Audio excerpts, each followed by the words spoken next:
Welcome, everyone. Should we just give a few minutes for everyone to join?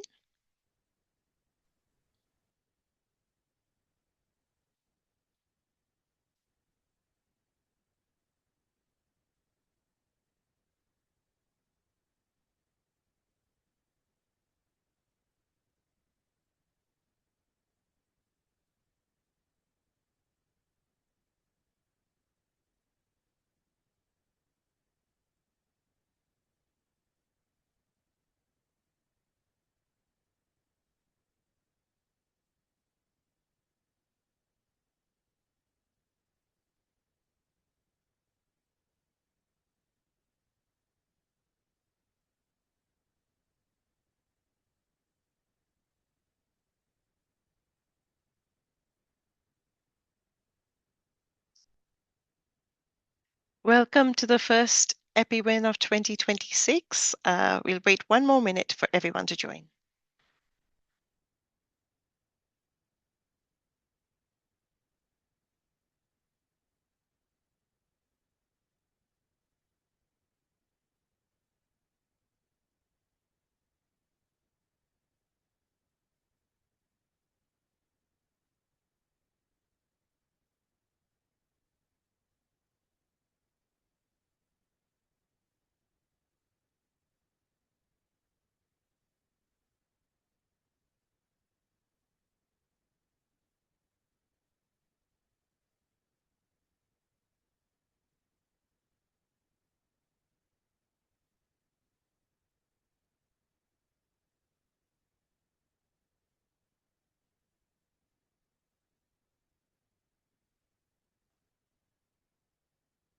Good morning, good afternoon, good evening.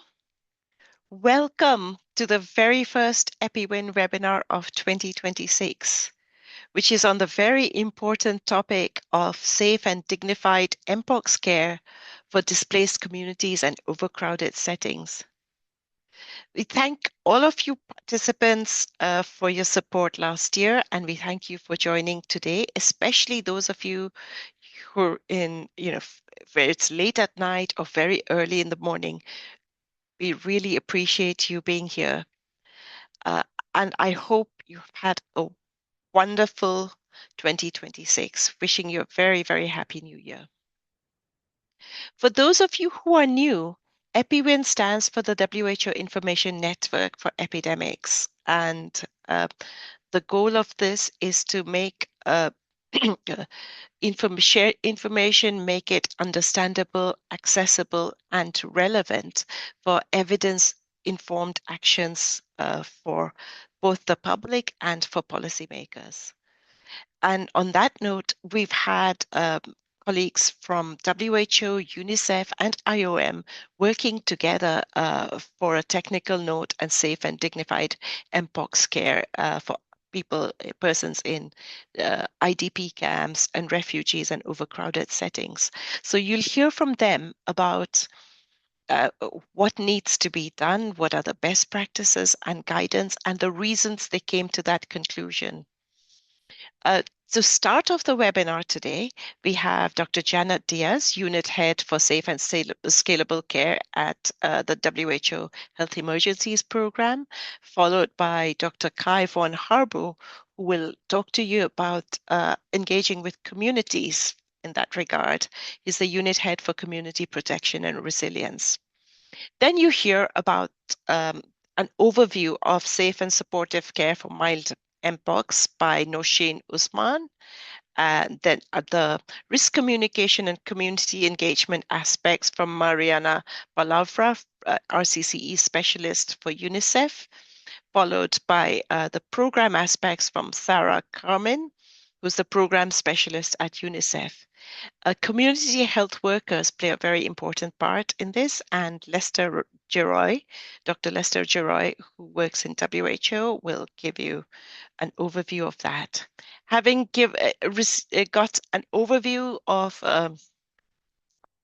what the document is all about, you then hear about real experiences, and we have Assad Khaldoum from the Public Health Specialist at UNHCR talk about experiences in setting up care centers, the practical aspects of it. As always, we love to hear from you, and we have a dedicated Q&A section moderated by Tendai Makamure, IPC specialist of the WHO Afro region, and Pierre-Yves Auger, who's the WASH and public health consultant for UNICEF. And with that, I now hand over to, well, before I hand over, actually, let me just go through for those of you who don't remember. We'd love to hear from you. So please do write in the chat who you are and which organization you're from and which country you're from, because we love to see all the different countries that join EPI WIN. If you have questions, please write the questions in the Q&A section, not the chat, because we can track it easier in the Q&A section. If you have any comments, however, please do share your comments, experiences, anything you like in the chat section. But please do keep this positive, constructive, and to the topic at hand.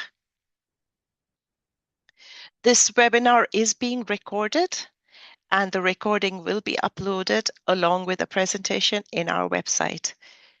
And with that, I welcome Dr. Janet Diaz and request her, and Dr. Kai von Harbu after her, and request both of them to provide the objectives and the opening remarks. So over to Janet and then Kai. Thank you. Good morning, good afternoon, good evening, colleagues. It is my pleasure to open this webinar on behalf of WHO with my colleague Kai from the Health Emergencies Program. The objectives of the webinar are to present the new guidance that was developed in collaboration with UNHCR, UNICEF, and IOM on safe and supportive care and community care centers for individuals with mild Mpox in humanitarian overcrowded settings. It's going to highlight foundational IPC and WASH interventions needed to safely manage mild Mpox in community care centers. We will also showcase partner experiences in caring for patients living in internally displaced communities using the community care center model, and discuss community engagement and psychosocial support strategies that foster trust, reduce stigma, and promote reintegration. WHO and partners are supporting countries to strengthen all the pillars of the response to prevent further Mpox transmission and ensure equitable access to safe and quality care. Though as of late 2025, Mpox is no longer classified a public health emergency of international concern, it continues to be monitored as an active multi-country outbreak. Mpox transmission and surges have been observed in communities living in overcrowded settings, such as humanitarian contexts, and amongst internally displaced people living in camps. In such settings, limited access to health services with adequate isolation capacity remains a significant challenge. While many Mpox cases are clinically mild and could be treated at home, for some communities, social vulnerabilities, crowded living conditions, and limited access to referral pathways and health services can make safe home care based challenging and not feasible. This is particularly true for persons living in overcrowded settings. Today's webinars introduces a new guidance developed together by WHO with UNICEF and UNHCR and IOM on safe and supportive care for people with mild Mpox in community care centers. This guidance addresses a critical gap of how to deliver patient-centered, safe, and scalable care when home-based care is not feasible for mild Mpox patients in overcrowded settings such as IDP camps. This guidance emphasizes IPC principles and WASH services as foundational elements of community care centers, and at the same time is grounded in human rights, dignity, equity, and choice. Patients seeking care in community care centers must do so voluntarily and be provided with psychosocial support. At the community level, risk communication and community engagement are key to reduce stigma, fear, and exclusion.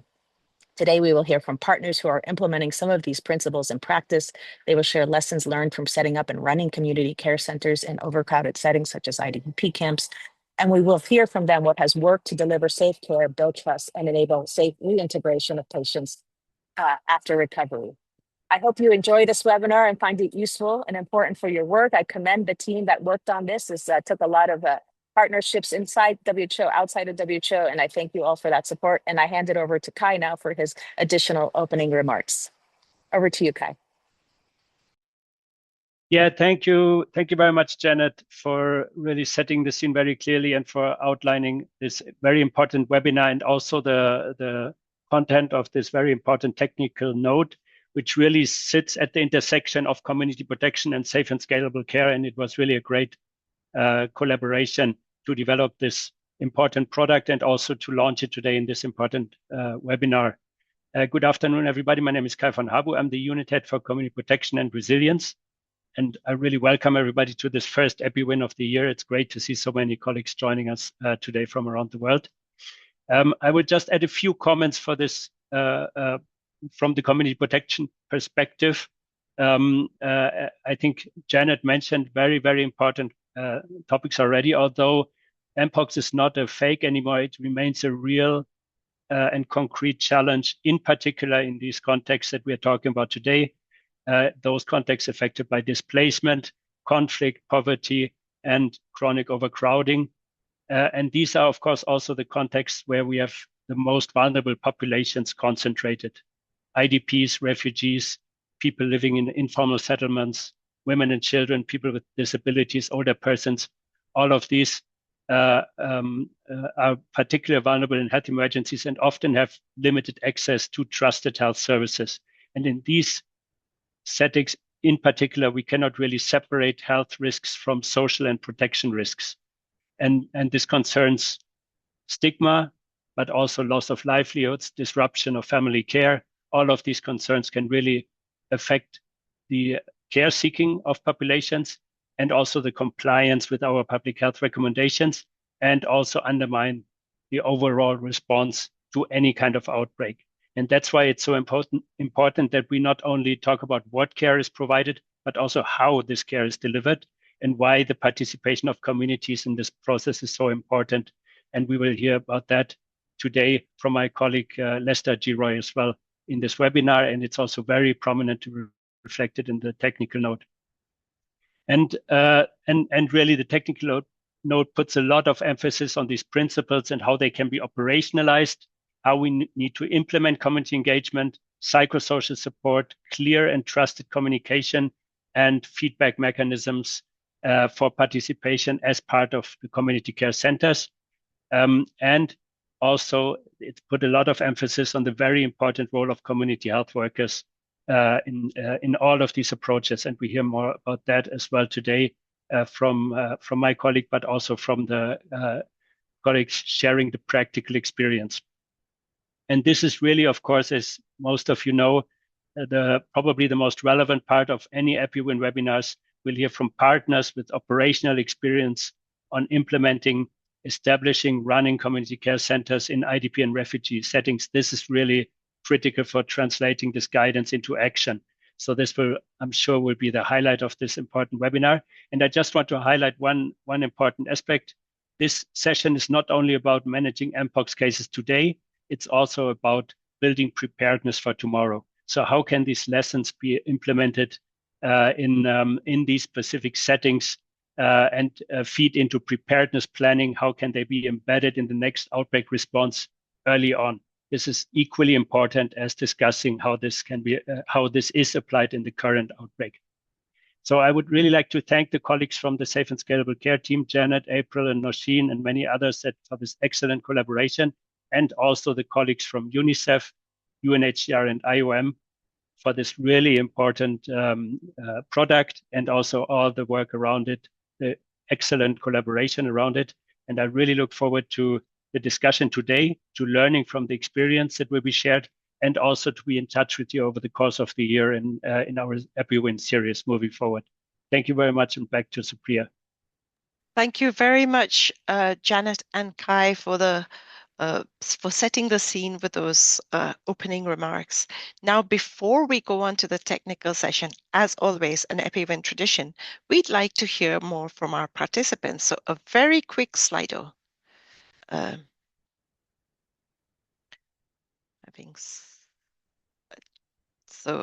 said that,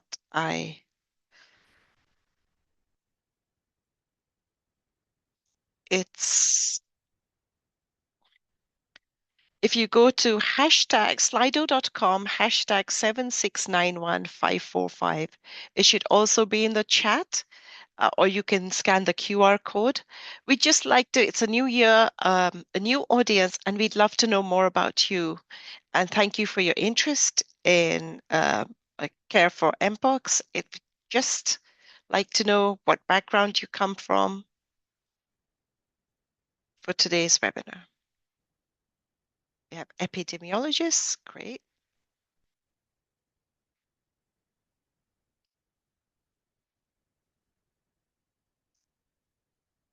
Clinical epidemiologist, nursing, researcher, public health specialist. But mainly it looks like epidemiologists. We do have few biostatisticians, an RCCE person, a lab person, a student, that's great, and a postgrad, a virologist, another lab specialist, and a microbiologist, a veterinary medicine specialist, someone from international cooperation. Great, a lot of clinicians. So this is a quick one.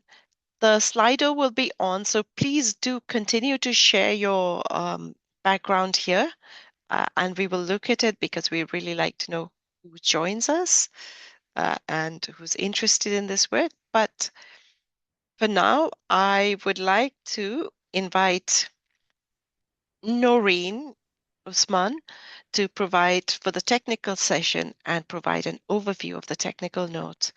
Over to you, Noreen. Thank you so much, Supriya. My name is Noshin Usman, and I'm the technical officer with IPC WASH team under Safe and Scalable Care, Humanitarian Disaster Management Department at the Health Emergencies Program of WHO based in Geneva. So I'll be presenting this session to provide an overview of the technical note and guidance that was published recently in collaboration with UNHCR, IOM, UNICEF, and also in this session, Mariana, Sarah, and Lester will be joining me to present their respective session. So thanks to Kai and Janet for setting up the scene and providing some of the background on the importance and also the rationale for this document. Next slide, please.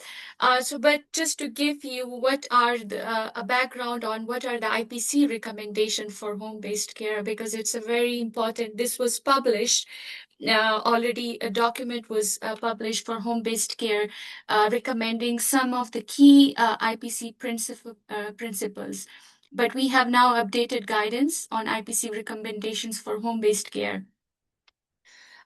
Which entails and describes that no more home isolation is required if the person with Mpox, mild Mpox, an uncomplicated case, assessed clinically by a clinician and is referred for home-based care, wears and comply with mask and cover their lesions when they are near others. Also, they have the facility and availability for remote follow-up, like telemedicine and phone checkup. So no in-person visits without intimation to the healthcare workers or through the facility is recommended. Also, they have the availability for hygiene, in hygiene and hand hygiene and cleaning the environment at household level. Also, waste management facilities are available. And whenever they leave the house, they wear the mask and also cover their lesions and use a private, well-ventilated transport facilities in case they have to go out for work or do their day-to-day activities. And before even reaching the facility, they have to inform in advance that they are visiting the health facility in case as they have additional care. They would like to visit facility for additional care. And it is recommended that the Mpox patient can manage their own care. However, if there is a need, there should be for the additional health caregiver. The caregiver should be healthy and preferably vaccinated and or previously infected with mpox, so they can have the immunity. The caregivers, when they are providing care for the mpox patient, should keep a distance of 1 meter. And also when there is a closer contact required, like cleaning of the spaces or provide or managing the laundry of the mpox patient, they have to comply with wearing a medical mask or and gloves. And if medical mask is not available, fabric mask can also be used alternatively. And then strictly focus on hand hygiene before and after glove use. So this is very much linked to the what we have mentioned in the introduction of engagement, community engagement, and use of community healthcare workers. Next slide, please. So for home-based care, we need to make sure that these implementation considerations are in place, like risk communication, community engagement, clear and accessible information for the home-based care to comply with IPC principles at home. Also provide and promote environmental cleaning and waste disposal facilities and services to make sure that these are available and also people have the access to these facilities. And also, especially, we have to make sure that the support is provided for the vulnerable groups such as disabled, and also psychosocial support is provided, and also for the reintegration into the community after the care is provided. And then there should be a proper follow-up and monitoring by the community health workers, which our colleague will describe in detail. Next slide, please. So we had the home-based care guidance available. Then why did we come up with this guidance? Because of, so I will go through the rationale and scope of this document that we are presenting today. Next slide, please. I'm not sure, the slide is not moving, but I will just go through the rationale. So the rationale why we developed this guidance is entirely based on the request from the field and the challenges they were facing in overcrowded settings, especially in IDP and refugee camps, slums, and some settings, and also in the shared shelters where there was not enough space and the mpox patients were sharing spaces, living spaces with other individuals. Also, limited wash services availability, as we see that in these IDP and refugee settings, most of the wash services are communal and they share their toilets with other residents. Also, the water points are communal, and also as well as additional other laundry services. It's very difficult to implement home-based care for in IDP camps in an overcrowded settings because it's the IPC, safe IPC practices cannot be adhered. Some individuals also share their bed space with other members of the family, so it's there is a high risk of transmission within the households and communities. So it's important to make sure that that these aspects are considered. Also, there is a stigma, fear, and also economic vulnerability. If we were initially home isolation was not feasible, and also considering that these spaces are overcrowded, so we have to make sure that they are available and also well integrated. Why this guidance? And this guidance covers basically we are targeting only the mild, uncomplicated cases. So they have to be assessed by a clinician and they are clinical assessed and they do not need hospital care.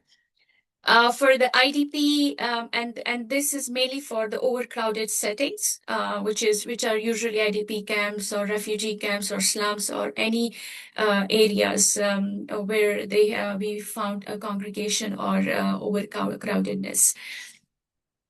And also it can be used for establishing a new community care center or repurposing the existing ones, making sure that it provides safe and supportive care as well as people-centered care. And it has the also, can you hear me? Sorry, I'm not sure if you can hear me. Yeah, we can hear you, Nasheen. All right, okay. And it covers the core IPC principles, and the pillars that we are covering through this technical note is IPC, WASH, RCC, mental health and psychosocial support, and making sure that there is strong community engagement by engaging the community healthcare workers. Next slide, please. So this is to explain how we can make sure it's a decision-making flow chart to make sure that the right individuals with MPOX are referred to the community care centers. We in the guidance note, it provides in details the clinical evaluation, the definition of what are mild MPOX and what are severe and moderate. So for the clinician to make it more simple, that what is that if the patient is severe or moderate, they have to be admitted to the mpox treatment facility. But if they're mild, they can be either we have to check if what kind of community setting they are. If they are living in overcrowded setting or in IDP or a refugee setting, they have to be referred to the community care center if it exists or if it's already available for them. And if not, if they are they're living in the household communities, they have their own settings, so they can be referred to the home for home-based care. And then for home-based care, there are other requirements and principles that they have to comply in. But for all the settings, we have to make sure that they have facilities for hand hygiene, dedicated personal items, environmental cleaning, and disinfection supplies are available. Laundry and waste management supplies are also available in these settings. Next slide, please. So what are community care centers? So we'll just go give you a little bit of background on IPC principles, what are the core principles, and also the design requirements. So for planning, it should be well coordinated at the camp level, at the district level, or at any local level, well coordinated with the incident management teams or with the camp and shelter management, as well as with the EPI or health incident management team established for mpox response in or any other disease response, as Kai has mentioned, that can be adopted for other outbreaks as well. So we have to make sure that all these resources are mapped and also well coordinated to make sure that we know that what is the disease burden and the required bed capacity. And also engage communities in the planning phase to make sure, and that would also ensure the ownership and engagement of the community, make sure that the services have been utilized. And then it should be a two-way communication with the community by through establishment and also through implementation of the community care centers, and feedback mechanism for getting their feedback, which will be covered through other section. And then coordination should be established with shelters, food security, to make sure that the food is available even at the community care centers for mpox patients. Eligibility and admission, I've already mentioned it in the previous chart, that how we can designate to refer it to the community care center. But the decision should be entirely voluntary basis, whether the patient would like to be admitted to the community care center or not. Next slide, please.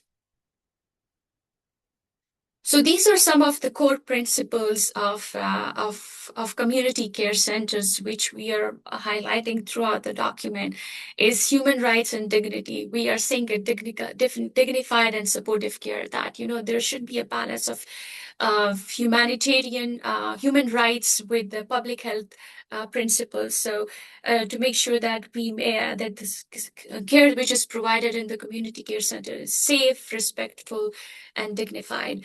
It should be on voluntary basis, and to make sure that we take into account the gender equity and privacy and protection and also the needs of women, children, and for people with disabilities. IPC principles are key. That's what we will explain in other slides, but we have to make sure that they have the supplies availability and principles are adhered in coordination and consultation with patients, caregivers, and community healthcare workers.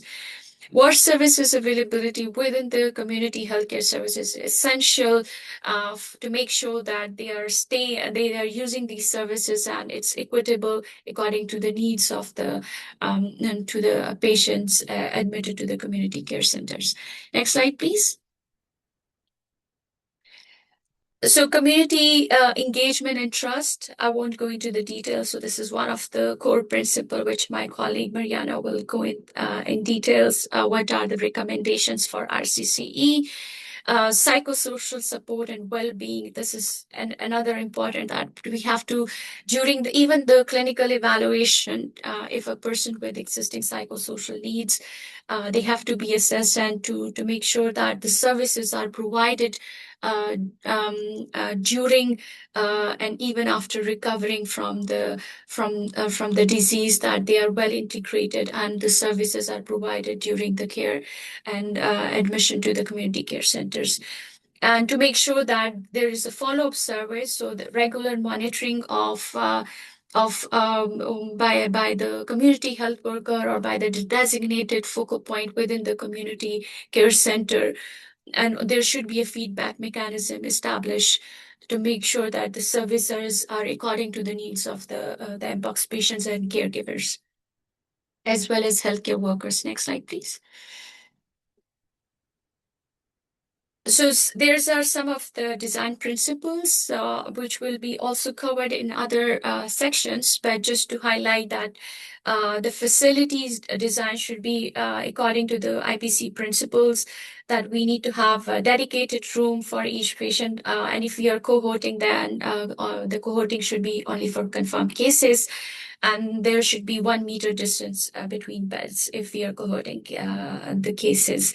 And dedicated toilets and showers should be made available, and also dedicated spaces for caregivers, especially if they are staying overnight in the facility.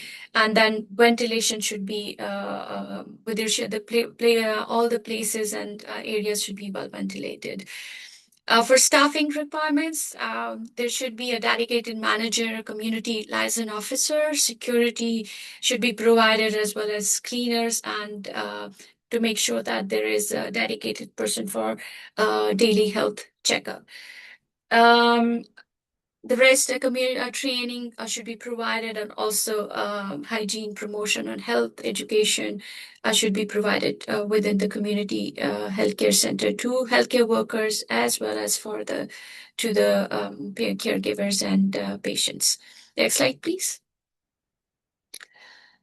So I will just go now into the IPC principles as well as WASH services. So in this slide, we are looking into the IPC principles. So patient placement, as I said, that it should be either dedicated room or cohorting in the cases only if they're confirmed. And then there should be separate space in case there is the patients from the IDP camp or community cares or overcrowded setting come to the community care center. There should be a space for suspected persons as well until they are being assessed by the clinician. And there should be a proper referral pathway. Even if the cases deteriorates, there should be a referral facility available for referring them to the healthcare facility, a designated healthcare facility or box treatment center.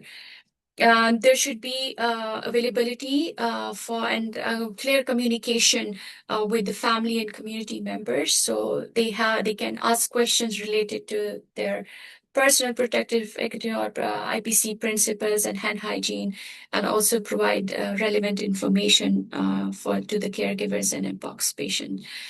Hand hygiene facilities are very important, so it should be made sure that they adhere to the 5 moments of hand hygiene, and also availability of PPEs for the healthcare workers and caregivers. And also we may have to make sure that there is availability of a change of PPE after the healthcare workers is visiting and assessing the patient. It has to be make sure within the community care center that they do not share any personal items, soap or bed space, also other resources that they are using. Environmental hygiene and facility design have to be to make sure that routine environmental cleaning and disinfection is happening. Safe wash services availability, natural ventilation have to be make sure. And then there are controlled visits by the caregivers or by within the healthcare facility, and to make sure that they are adhering to the hand hygiene and PPE use during the visit. Next slide, please. For the wash services, we have to make sure that they have access to the safe water supply and sufficient also water supply within the community care center. There should be enough storage space in case there is inconsistent water supply to the community care center. Dedicated sex segregated toilets availability, and they should be cleaned minimum twice daily, and also dedicated showers, same environmental cleaning and disinfection practices, and to make sure that the PPs are available for cleaners. And then the final thing is environmental cleaning. It's the main focus should be on the environmental cleaning and waste management, safe waste management practices. That routine cleaning should be followed, and the waste is safely segregated, such as masks and PPEs worn by the patient, by the caregivers, or by the community health worker during their visit. And also safe waste storage and disposal areas are available.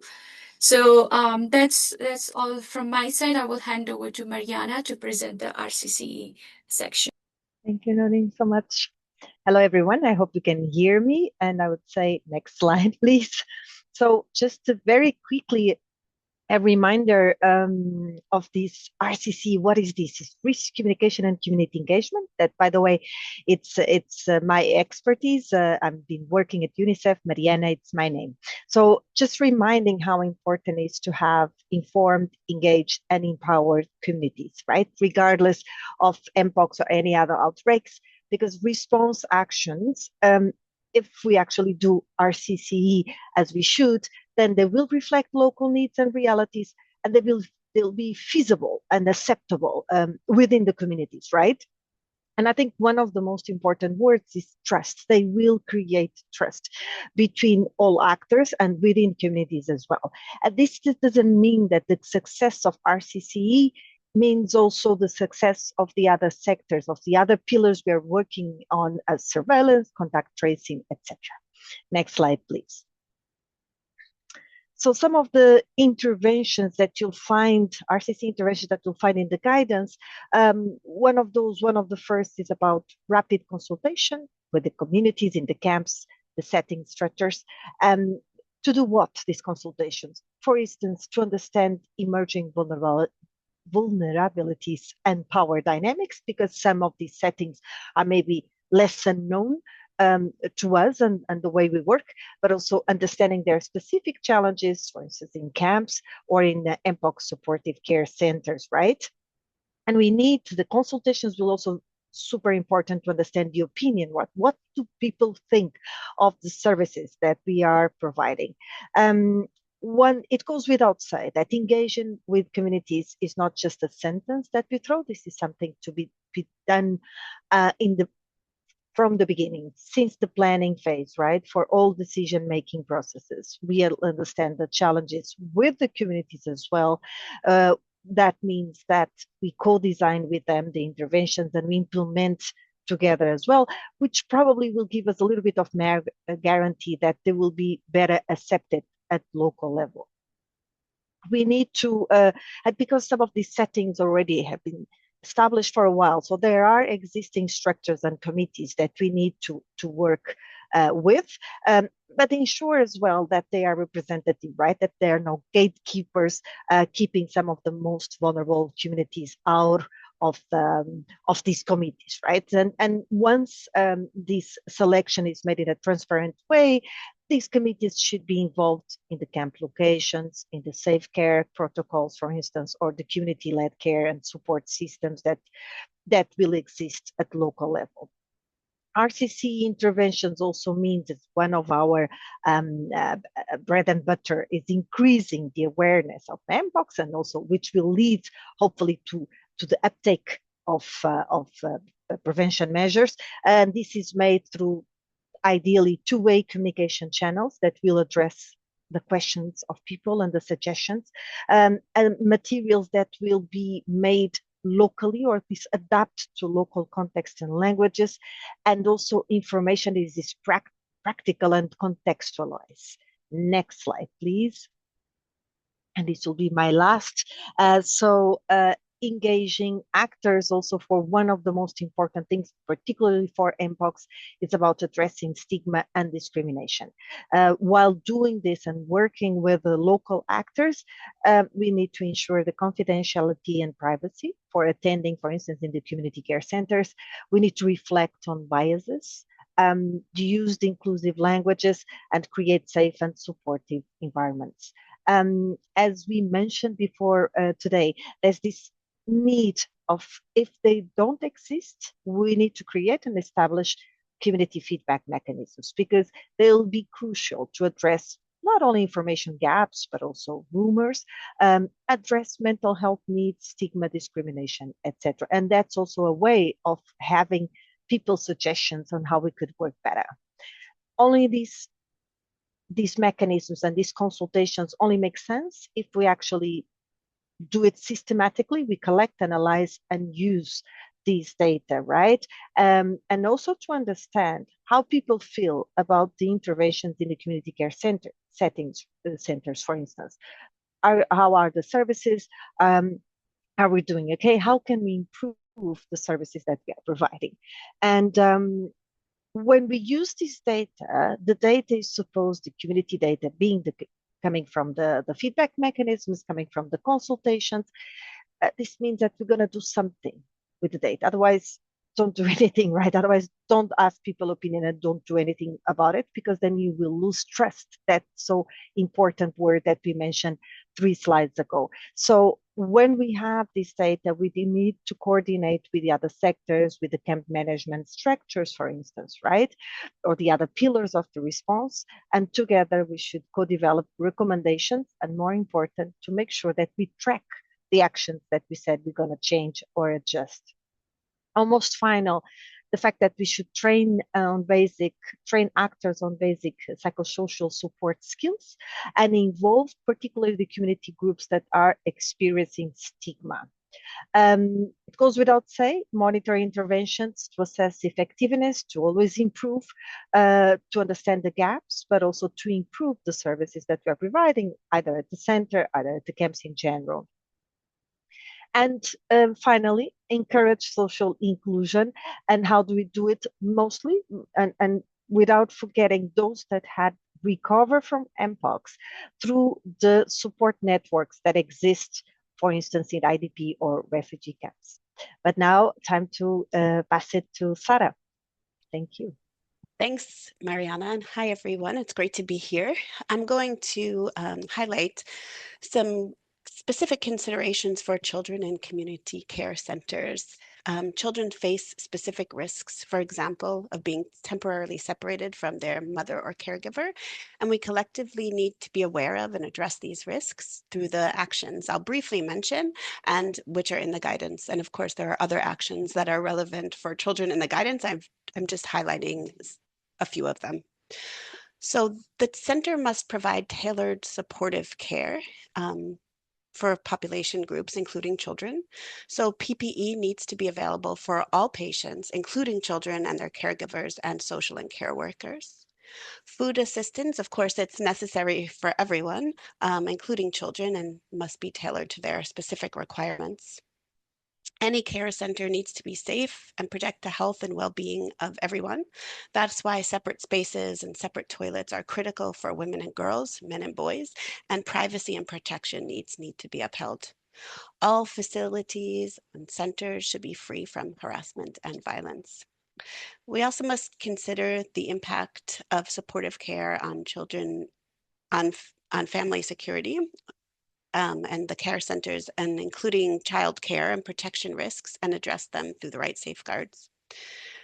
Based on a needs assessment, children with no symptoms or signs of mpox whose mothers or caregivers are admitted to a community care center for mpox should be referred to a social or parasocial worker for case management and family or community-based care is needed. This is to make sure that children who are temporarily separated from mothers or caregivers are safe and receive the services they require. And children in the center should have access to a safe and adequate place to sleep, as we mentioned before, that's separated by sex, to toys and games that are follow cleaning and disinfection protocols, education materials, and of course, mental health and psychosocial support. Next slide, please.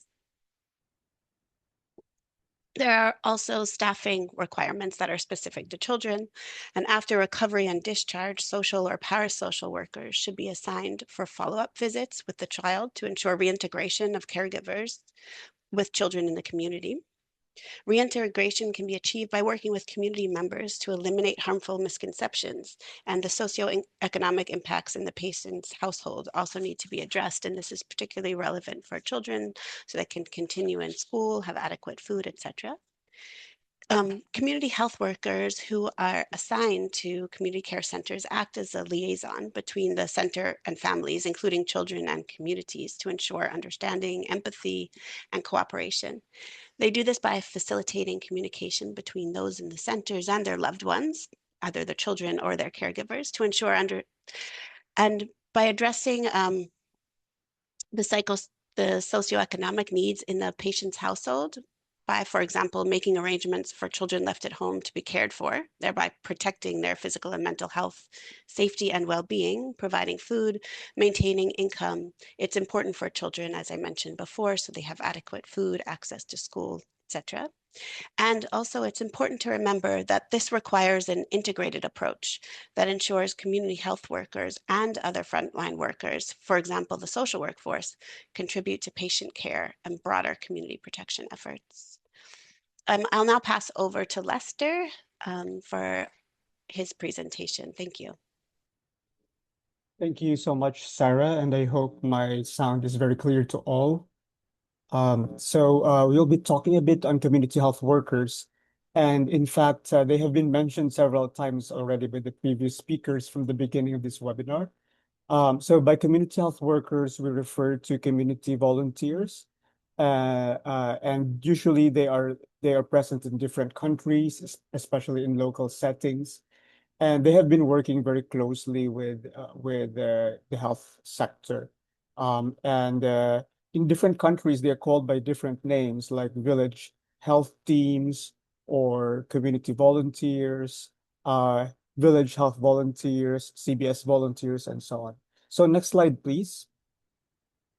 In this case, and their roles have been really important for at the community level, for IPC, for MPOX, for WASH, and many of the actions of the very relevant community level actions earlier discussed actually will need the support of community health workers, and they have been mentioned several times. One thing unique about community health workers in this scenario, especially for displaced communities, is usually they come from the host communities. So, you have this setting, and there are villages, communities, and then you have community health workers, and then displaced populations would come. So the existing host community health workers would be there. It is also possible that from the actual displaced groups, new training, capacity building can be done for volunteers, so they can also act as community health workers. So these are some of the roles, and as a matter of fact, many of these have been already mentioned earlier. But just to reiterate that roles like open dialogue, communication about MPOX can also be done by community health workers. Hence, it is important that they are trained well at the local level.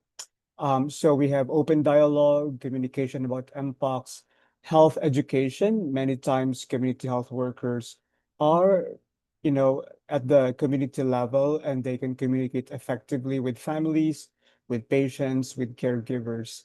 And they can also speak the local dialect or the local language. And so in terms of capacity building, they should be familiar with many of the IPC measures, care at home, waste disposal, hand hygiene, and so on. Many have been discussed earlier.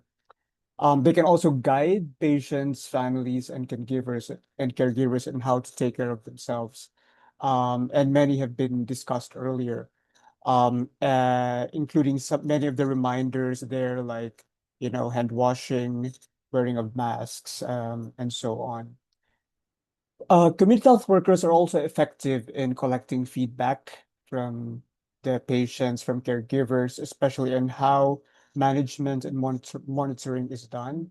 But it is important that they also have the capacity to communicate, to record the feedback, and to communicate back to the health sector, the supervisors, the physicians who are there, and also whatever new advice is provided, they communicate back to communities. Community health workers can also provide basic psychosocial support, like in reducing stigma, providing social support, supporting the family, and providing linkage between family and the patients, ensuring, for example, the social needs, communication between the family, essential services like food, water, clothing, and so on. And they can support the health sector, the nurses, doctors, in ensuring that the patients, families, and communities adhere to safety protocols, IPC, WASH, the treatment plans, and so on. So community health workers really are a very effective liaison between the health sector and also the community, the families, especially because they know the people and they can speak the language. Next slide, please.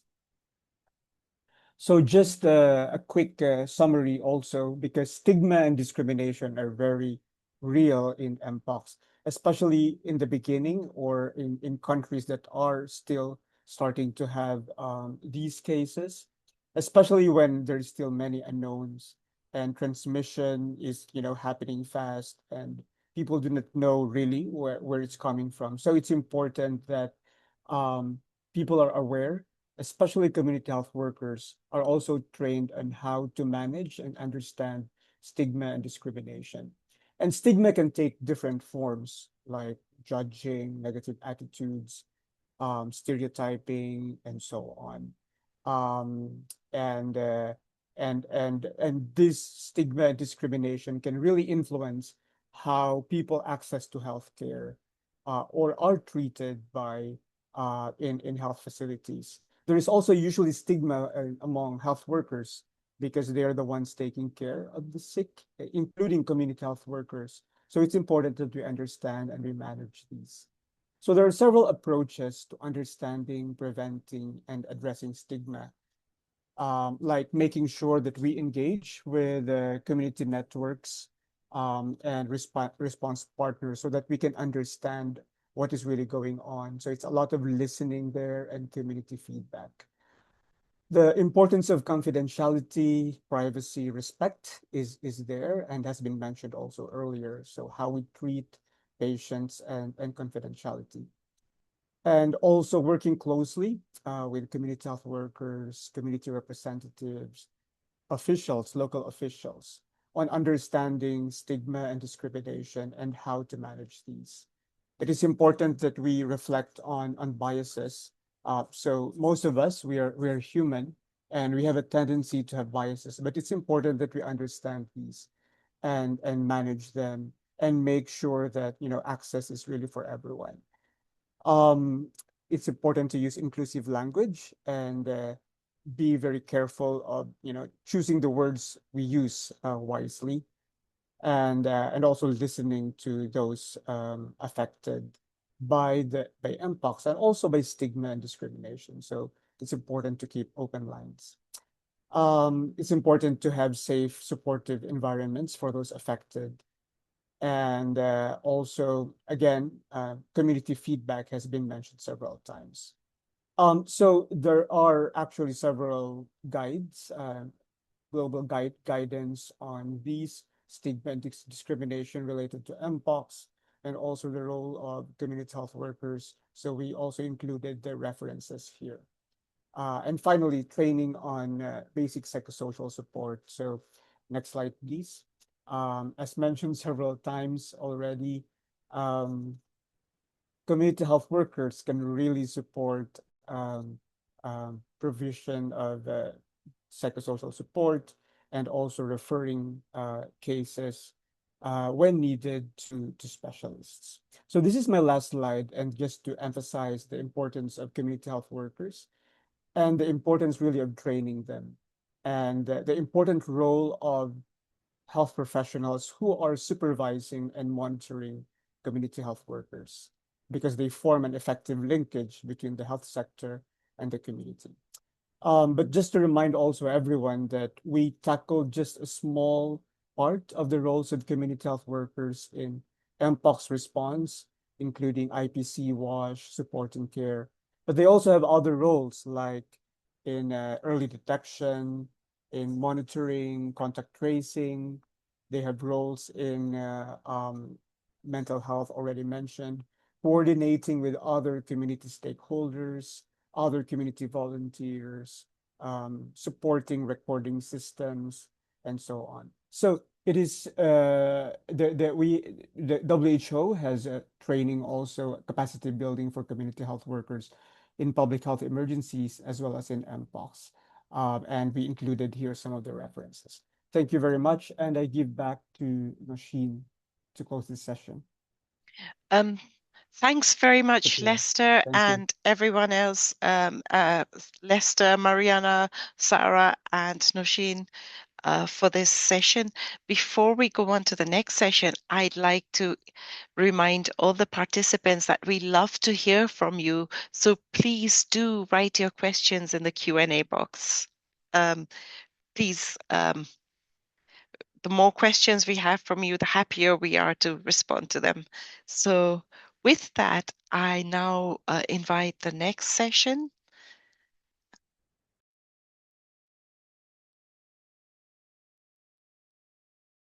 That, I think.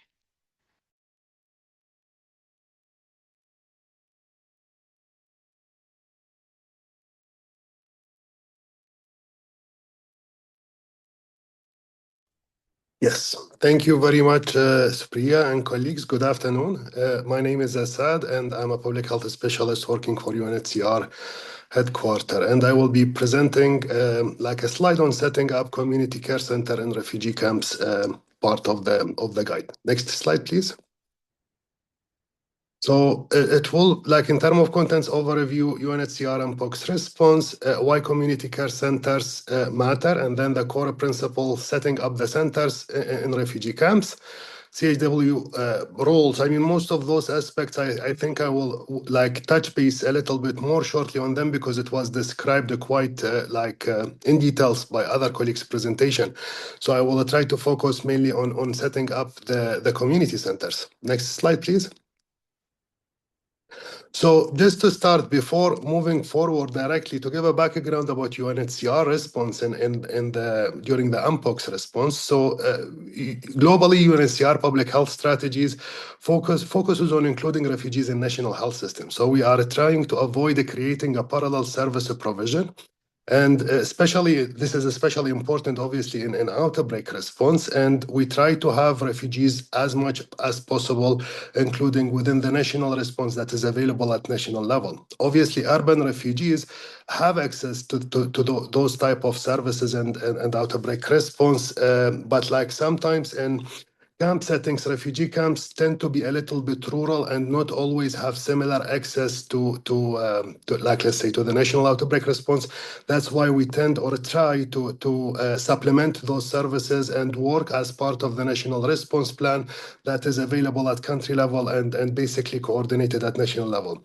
So at country level, we work closely to strengthen the surveillance, laboratory capacity, vaccination, clinical care, IPC, WASH, and community care capacities to prevent further spread and ensure equitable access to care by the refugees.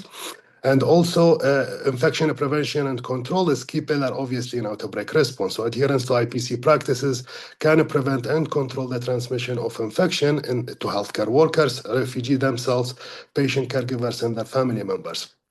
So those are the most important things, but enhanced, like for instance, when it comes into WASH, reinforcing water supply system in the camp, hand washing facility and hygiene kits, this would basically be supplemented. Enhancing waste management is also vital, and establishing temporary centers or quarantine facilities wherever needed. Like basically if an existing facility or something that can be repurposed, this would be the priority. If not, then we will establish it from the ground. And obviously community engagement to reduce stigma is also a key part of the response. Next slide, please. So when it comes into the like why community center, so as discussed or mentioned by colleagues, like home isolation is not feasible in refugee camps. It's basically overcrowded. You see the photo. This is from one of our refugee camps in DRC Congo, where mpox was quite high. In fact, when it comes into the mpox in camps, it's mainly affected DRC and Rwanda. Most of the other countries, we have urban refugees affected, and it was not in refugee camps, luckily.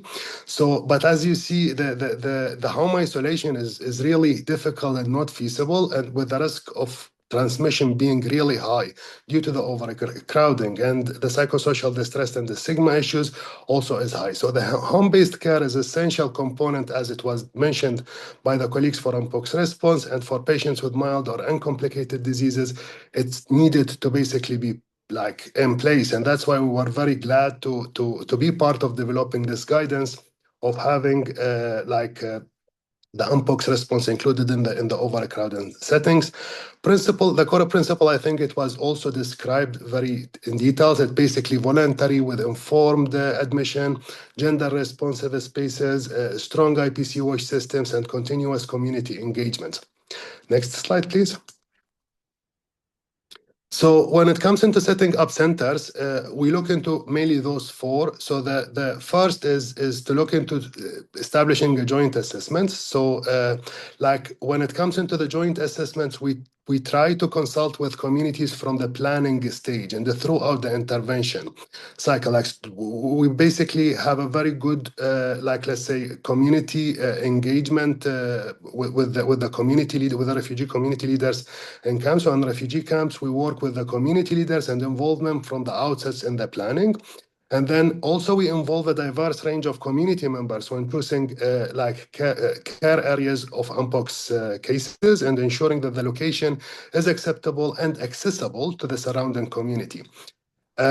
Involvement of diverse range of community members when choosing the areas is important, also to make sure that there won't be a setbacks, because in many aspects, if we start to come up with a role like that, like basically we are the health experts, we know the criteria, we should basically do it in this way, it would really create much more complication later on having the community basically contributing or engaging in the setup.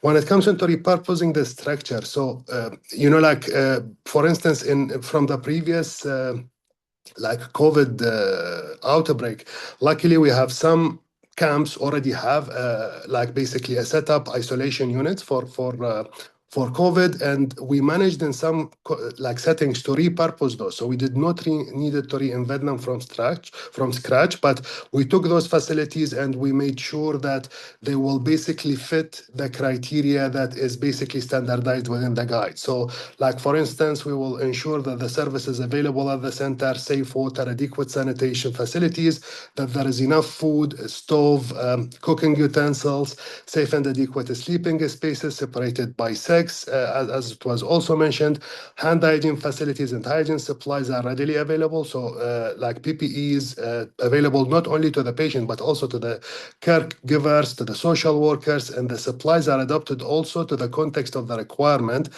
through feedback mechanism. Then safe storage of the personal belongings, educational materials are available, and then referral linkages to the health services in case of medical complication. And this is quite important. So most of the times, as it was mentioned, those centers is not meant to provide care as a health facility. It's meant to provide care more like as an isolation facility for mild and uncomplicated cases. And they need to have access to appropriate health facility as soon as those cases will not fit the criteria of being mild or develop complications. So we usually do the linkage in terms of referral to the nearest health facility. That could be in the refugee camps or it could be close by with a clear communication and even like appropriate referral care. So we have like, for instance, an ambulance on site available. It's taking into consideration during the design phase and support. Dedicated wash and waste systems, we also described it because, I mean, waste is also a little bit of a challenge when it comes into the production of the items. Like you have no idea how much PPE it basically produce, and also all of the other materials that is from the daily use, like include, for instance, dressing changes materials, wound management, medical supplies that are used. All of these, we try to manage it through the nearby health facility in order to avoid having, like, for instance, incinerator or give it the like, let's say, the nature of it as a health facility. So we try anything that is an aspect that could basically be addressed within the nearest health facility. It have a medical nature, including the waste management of those. We try to use it there. Also, mental health and psychosocial support obviously is very important, and appropriate and sufficient staffing, including CHWs, is also key in that regard.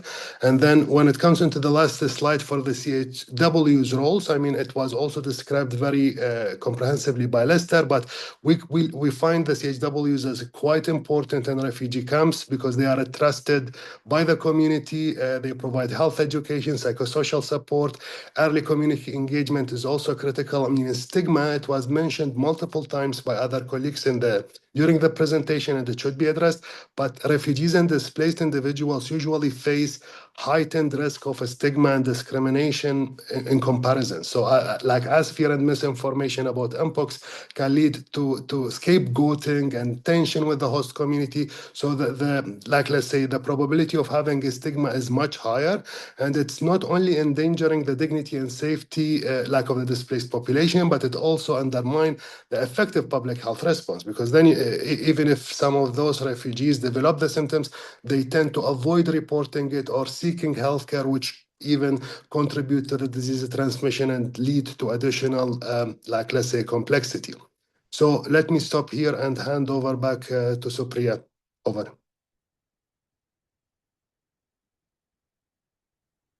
Very much, Asad, for that very interesting overview and with some very practical points which can be used. So it's great to get that feedback from the ground, so to say. And thank you for that. Now we have even more practical questions. For that, I will invite Pierre from UNICEF, and are you there? And Tendai Makamure to moderate the Q&A session. I know you have questions yourself for the speakers, as well as you also put to the speakers the questions from the Q&A box, as I understand. So the floor is yours, Pierre and Tendai.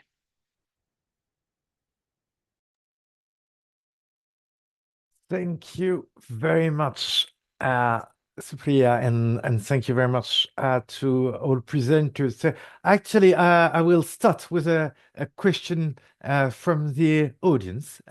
We do have a few questions from our side, but let me start with a question about risk communication and specifically about risk communication plans. So maybe for you, Mariana, can you speak a bit more about risk communication plans and what needs to be included in this risk communication plan? Thank you. Sure. Sure. Thank you so much, Pierre. One of the things we kind of mention as the bread and butter coordination, first of all, because usually we are not a strong pillar within the response. So it's super important that not only the actors working with communities talk with each other, that we are connected with surveillance, with IPC, WASH, etc. The other second focus we have and always included in the plan is data. By data, we mean usually consultations, can be rapid qualitative assessments because it's an emergency. So it's not about research, but it's about getting data, getting the community's insights. You remember that I mentioned feedback mechanisms. So this can come right after the data collection. So feedback mechanisms, usually they already exist. It's a way of seeing if they are adapted to the new reality, this outbreak. Feedback mechanisms will also help for rumors management, which is another thing that needs to be addressed. And it's one item, one pillar within a plan, RCC plan. So collect rumors, address rumors. And there's different ways we can do it, but the feedback mechanisms and the consultations are some of the channels, but also we also use social media, for instance.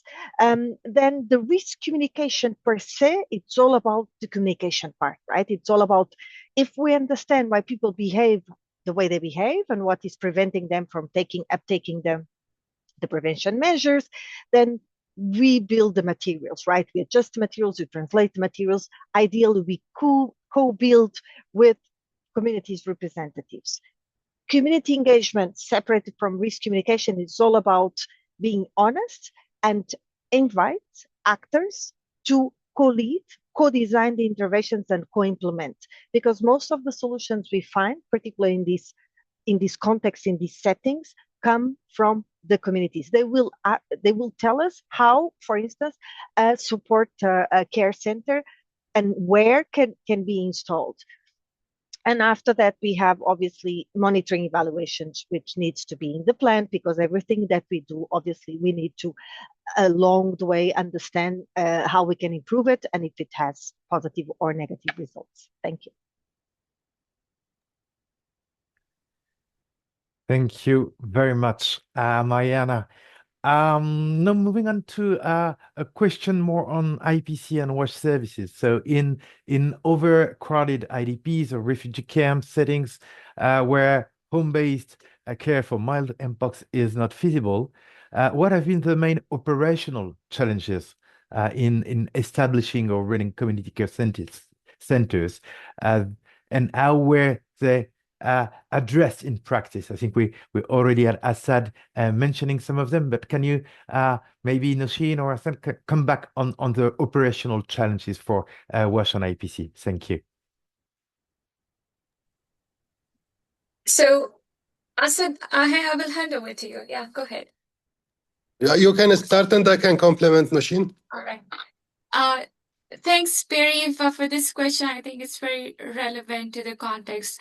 As I presented in the beginning of the presentation and the technical guidance, that why did we come up with this technical guidance was the implementation of home-based care for refugee camps.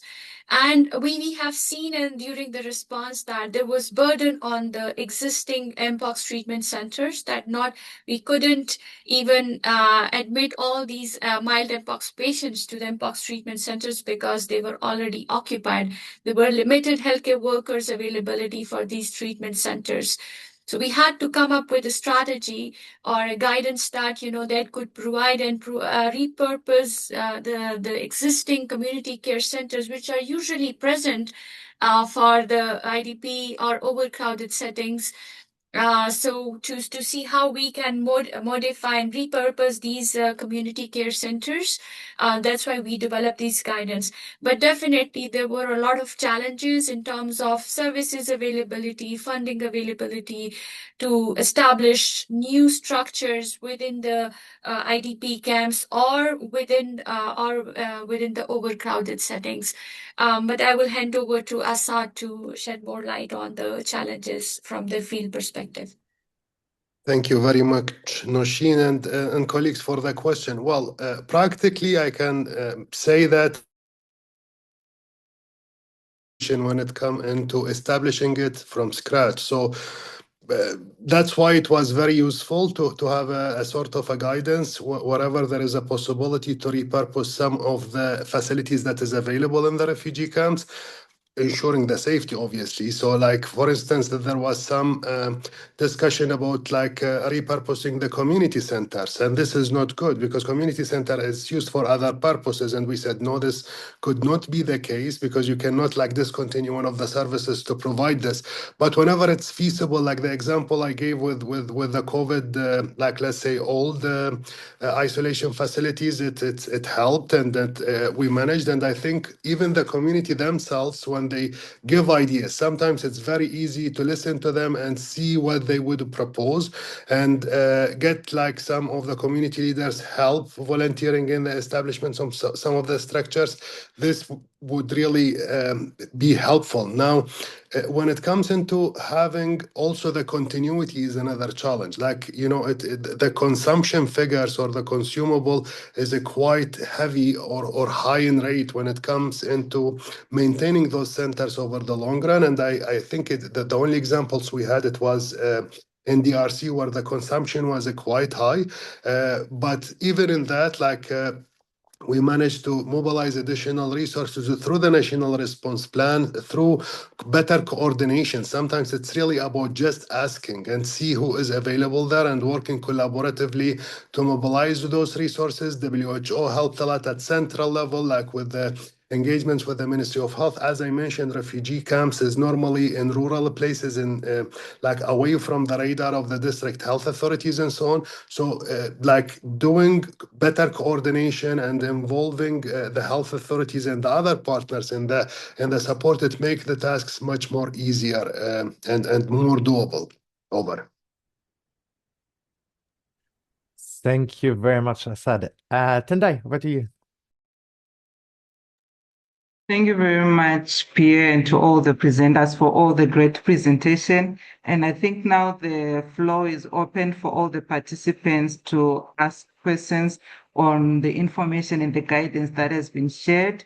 I think we have a hand from Santum, if we may allow him or her to unmute so that they can ask their questions to the panelists.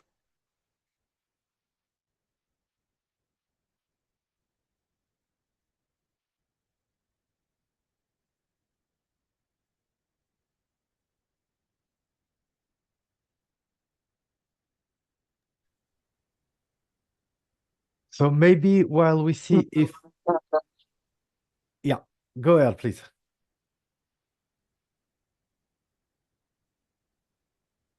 Okay, while we're waiting for the ability for the participants to unmute, maybe the panelists they can ask on some of the questions. I think there was a question on environmental survival of the mpox virus, Noshin. If you may speak to that, so that the other participants may hear to that. There was a question which was asking what advice we can give to patients who are isolating at home, who are concerned about environmental survival and also handling of their pets.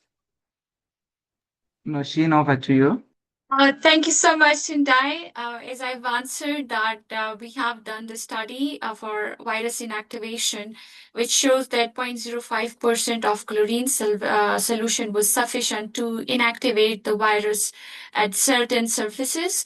That's why it is recommended to intensify the environmental cleaning and disinfection practices at household level, and also to keep the waste away from the animals, because that's human to animal exposure should be protected from the waste generated during the home care. So that's one of the recommendation in the home-based care that should be adhered. And I've also provided the link in the chat for the relevant technical, the research publication. That is great, Noshin. We'll be happy to see the a link for that so that the participants can view. I will encourage those who are raising their hands to kindly put their questions in the chat box. And I think there was also a very important comment that was in the Q&A that was sent on how the RCCE group should be multi-sectorial and it should include all the relevant sectors. And maybe Mariana can speak to that, considering that the transmission of mpox occurs at the human, animal, and environmental interface, and the people in the IDPs and refugee settings, they may live in proximity with animals and rely on interact with contaminated surfaces. What advice or comments can you share on this with regards to RCCE?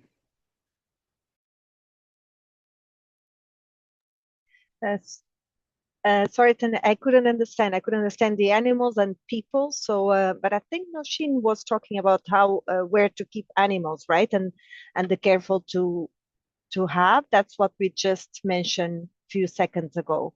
Remind me if I'm wrong or if I misunderstood the question. Yeah, it's not a question. There was a comment in the Q&A that was emphasizing the importance of multi-sectoral on RCCE, so that RCCE is not solely focusing on the human interface, but it's including all the other sectors in addressing information sharing. Yeah, So I did mention it in my presentation, and so I'm reaffirming exactly that, because otherwise we work in a little silo in our little farm, and it doesn't make sense. Also because as we work with communities and we do consultations, as we have usually access to the data from the feedback mechanisms as well, that data is very important to the other pillars and to the other sectors, right? A lot of the solutions, it's not even our sector that will provide. For instance, we don't provide supplies, but these can be the needs that people verbalize through the feedback mechanism. So one more reason for us to immediately channel to the other pillars. And the only way of doing it is to have weekly, if not more, but meetings, cross-sectorial meetings. Thank you. That is great. I think I'll ask the last one on this side and hand over to Pierre for further questions. Nushin, there was one where they're asking for examples of any countries that are currently applying the no isolation policy on what you presented, and what are the key messages that are being given to communities in those places. Yeah, as I said, it's very difficult to implement home-based care in certain countries and situations because it needs community engagement, continuous follow-up, engagement of community healthcare workers, and also the isolation. So it's a new guidance on non-isolation. We haven't received any reports from the countries who are not implementing isolation, but there are some considerations from countries who were considering that maybe the new guidance would be helpful for them because they have a burden on the infrastructure, on the healthcare service delivery. So if the population, if the people, they adhere to the IPC principles of wearing masks and cover their lesions, and also other implementation consideration, that would be more feasible for them to consider for the response. So that's I can say about that. That's what the different countries are considering. However, there is no reports on the countries who have not implemented isolation during the home-based care. There is one more question. I think it's very important, and maybe other colleagues can provide some response on the next steps, especially for the people who would not want to be admitted to the community care centers because it's a voluntary decision and they don't want to be admitted. So what would be the next steps? And what is the experience of interaction, because they might have some traumatic experience of dealing with the healthcare service delivery in their in their own country. So maybe if some colleagues from UNICEF or Lester could respond to that.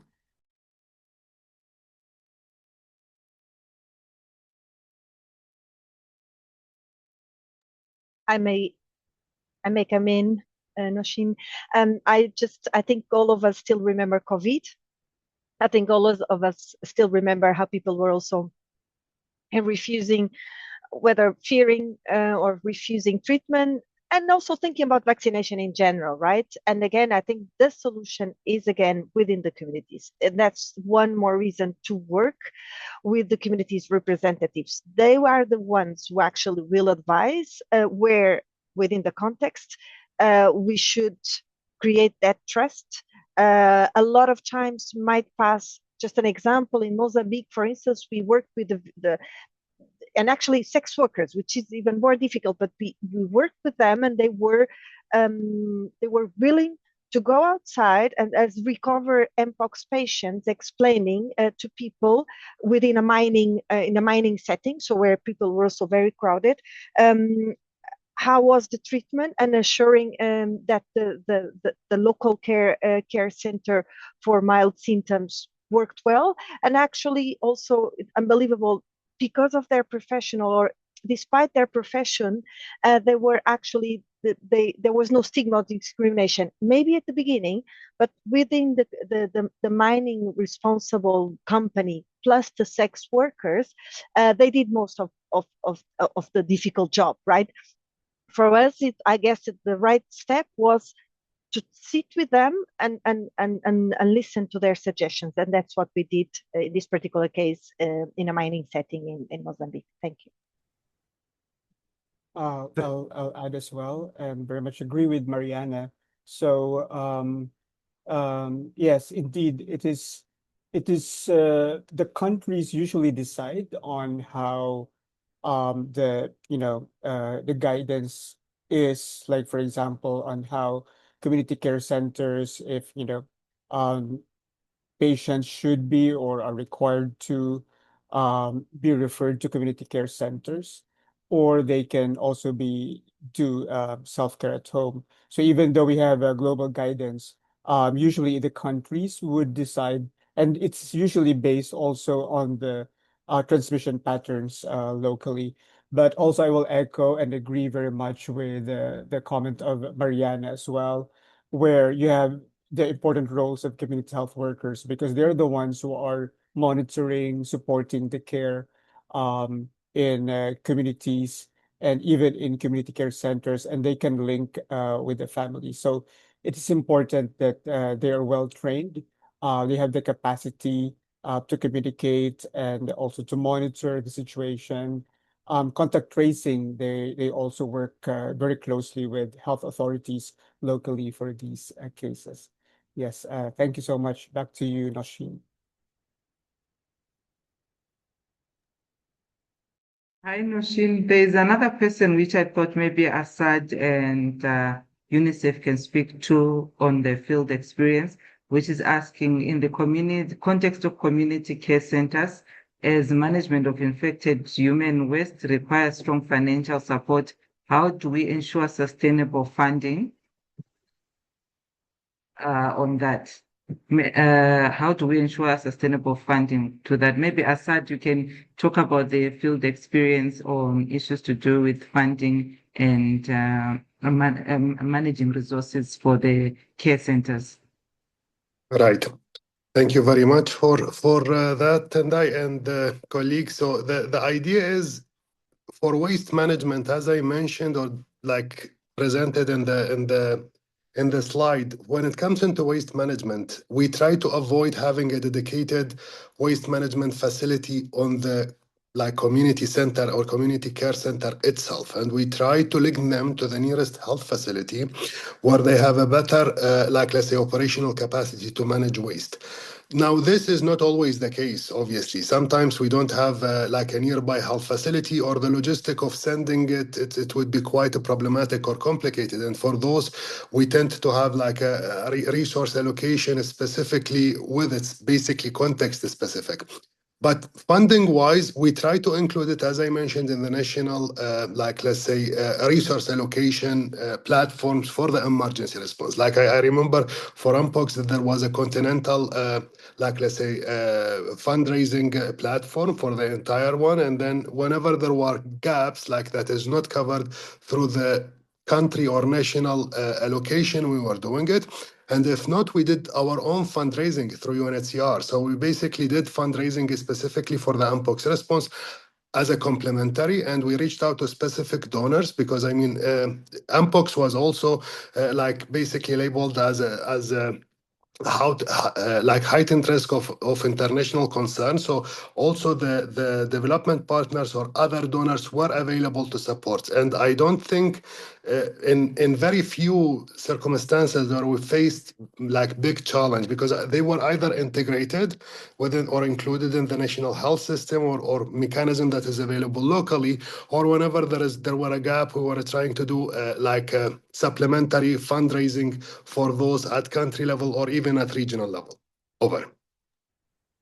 Thank you very much, Assad. And with that, I think we're good with the time. And just a reminder that this webinar is being recorded. The recordings and the presentation will be available online. And I hand it over to you, Supriya, for the end. Thank you.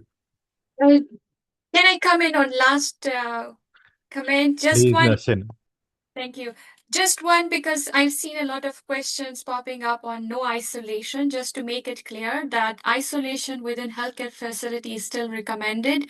What I have mentioned was isolation, no isolation for home-based care if the patient, mild Mpox patient, who has been clinically assessed by the clinician that it has mild Mpox, is adhering to the IPC principles such as wearing of masks and covering their lesions and also other implementation considerations. So just to make clear, over to you, Supriya. Thanks, Nosheen. Thanks for clarifying that. And thanks to Pierre and Tendai as well for the extremely well moderated Q&A session with some very, very interesting questions that have come up there. So I start, as always, by thanking all the speakers.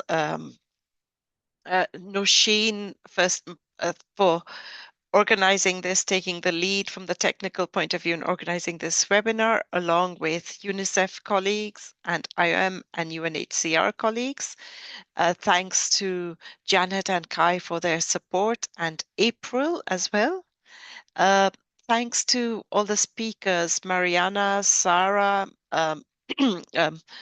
Assad, and have I missed out anybody? And of course, Tendai and Pierre for the Q&A. We unfortunately could not have a speaker today due to personal difficulties, but their contribution is also acknowledged. Then I'd like to thank everyone who has been working in the background here. Kanika Sajde from Project Echo, who's been helping sharing the slides. Michael Dabizeski and Armoral Duncan, who supports us with EPI WIN and has helped put this all together.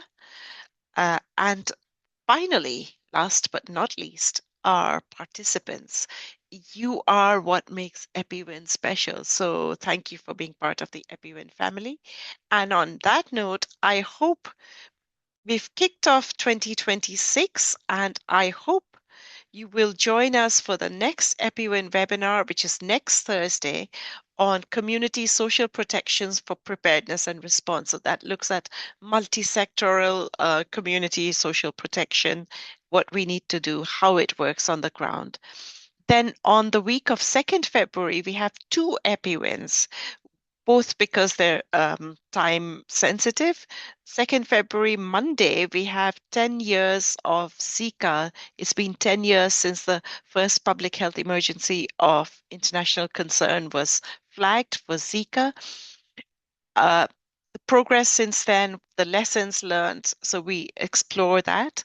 And on 4th February, I think many of you have been feeling it, those in the Northern Hemisphere, the seasonal influenza. So we will, with our experts, we'll talk about the current situation and what's going on there.